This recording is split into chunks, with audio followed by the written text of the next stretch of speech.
Today on the Agamaga podcast, we're continuing our introduction series on A Course in Miracles. And in this episode, we're doing part 3 of our 4-part mini-series on the core concepts of the Course, where we review a diagram called the ego body. Now, this diagram is, it's an image of an energetic representation of what we'd call a mind-created physical form, and attempts to show how the body we inhabit and the world we exist in is all a mind-created reality. So let's get started.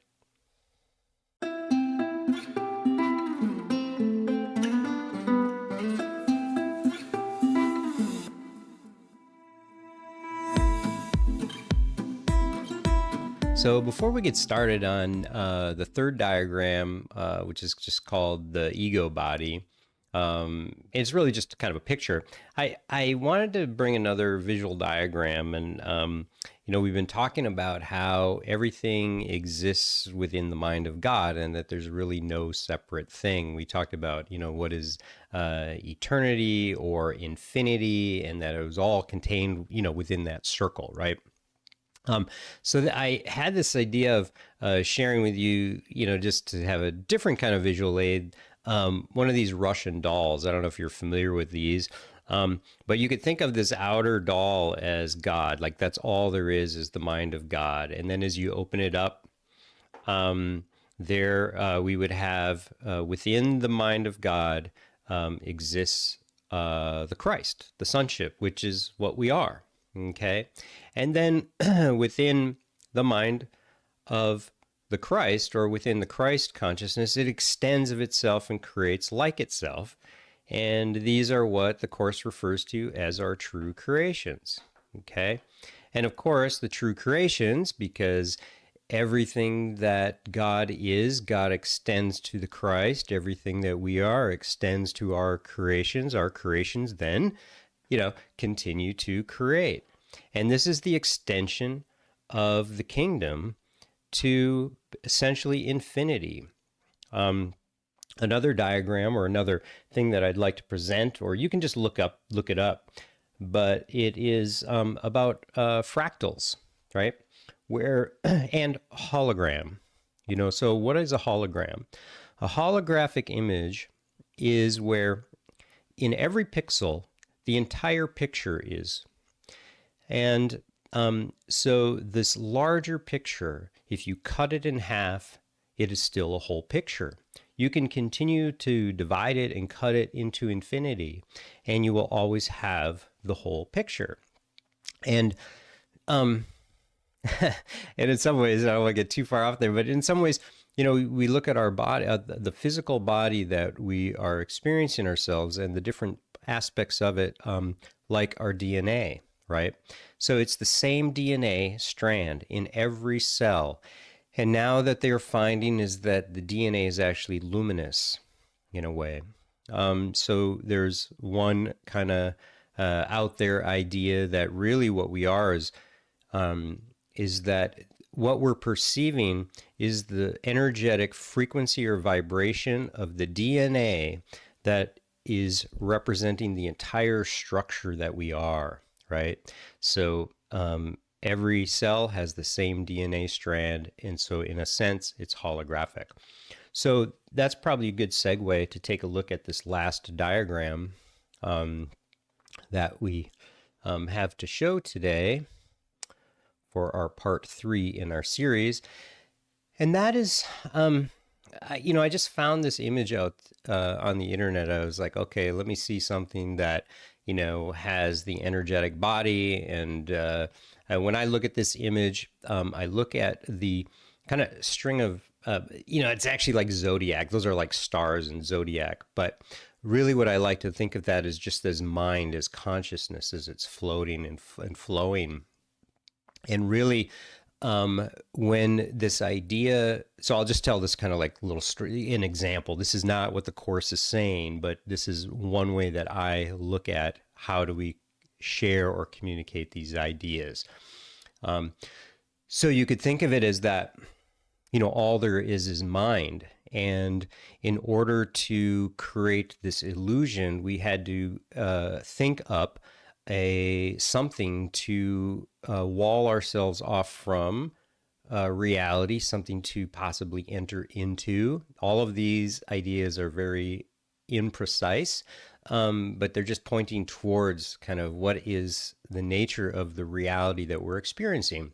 So when I look at this diagram, I look at these lights out there, and I kind of think of that as just the mind matter that's out there, just pure consciousness.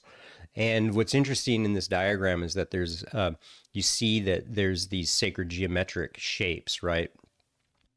What you see here is a two-dimensional structure that is the Star of David, which in three-dimensional form is the tetrahedron. Okay, and what's interesting about that is that there's this idea of a dodecahedron, which is the perfect representation of 10 tetrahedra within it. There's a spiritual understanding of this in terms of a term that is called the tetragrammaton. And in ancient teachings, or in Judaism, mystical Judaism, in Kabbalah, they talk about the name of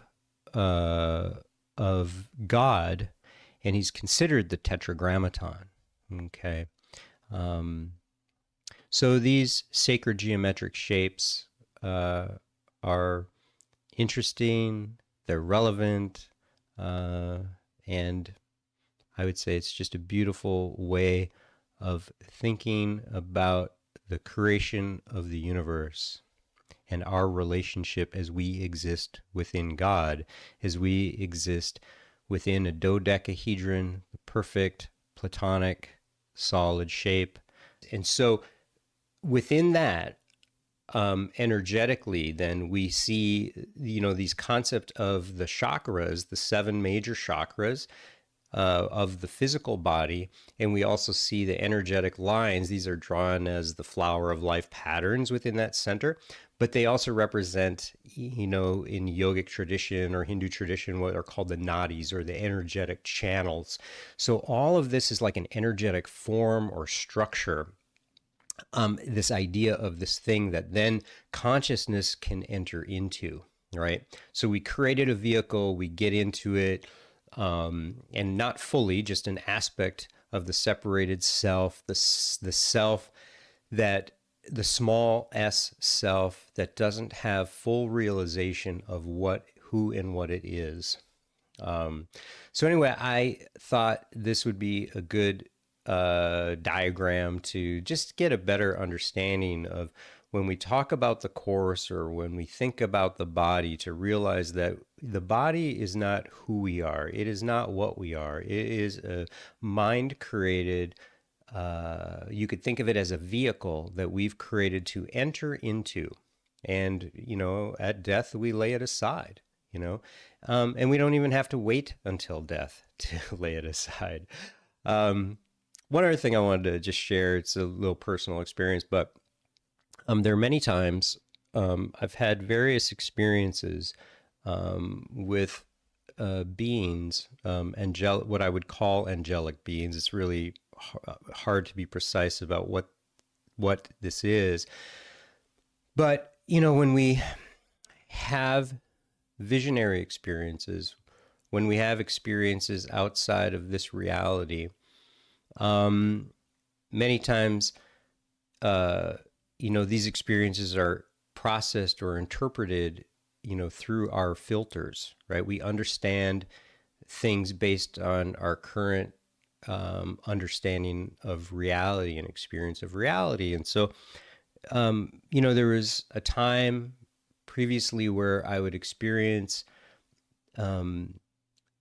different, what I would call angelic beings. And to me, they always represented, or I experienced them as kind of a physical form. Okay.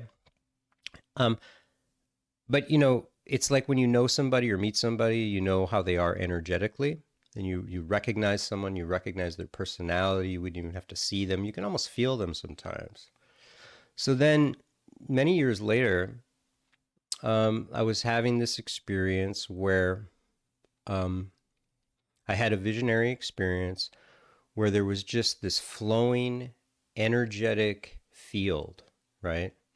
This undulating, and I could see these patterns um, of energy moving throughout the space, and then the realization occurred to me: oh my God, this is that angelic, or these angelic beings, a very specific angelic being that was showing itself to me in a way that I could now understand, which was formless, you know.